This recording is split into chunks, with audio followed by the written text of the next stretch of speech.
Megastar Chiranjeevi మళ్ళీ రాజకీయాల్లోకి వస్తున్నారా? ఏపీ ప్రభుత్వ పథకాలకు బ్రాండ్ అంబాసిడర్ గా ఆయనను నియమించుతున్నారనే వార్తలు ప్రస్తుతం రాజకీయ వర్గాల్లో చర్చనీయాంశంగా మారాయి.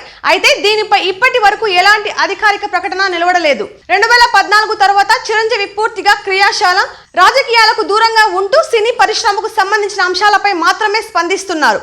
గతంలో ప్రజారాజ్యం పార్టీని కాంగ్రెస్ లో విలీనం చేసి కేంద్ర మంత్రిగా పనిచేసిన ఆయన ఆ తర్వాత ఏ రాజకీయ పార్టీకి బహిరంగ మద్దతు ఇవ్వలేదు.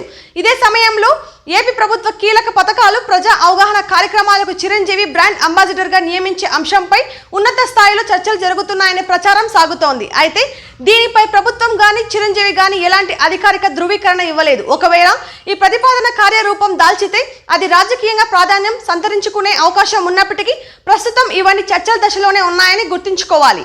ఈ అంశంపై మీ అభిప్రాయం ఏమిటో కామెంట్ చేసి తెలియజేయండి. తాజా అప్డేట్స్ కోసం డిఆర్ ఫోకస్ ఛానల్ ని సబ్స్క్రైబ్ చేయండి. ఈ వీడియో నచ్చితే లైక్ చేసి మీ స్నేహితులతో షేర్ చేయడం మర్చిపోవద్దు.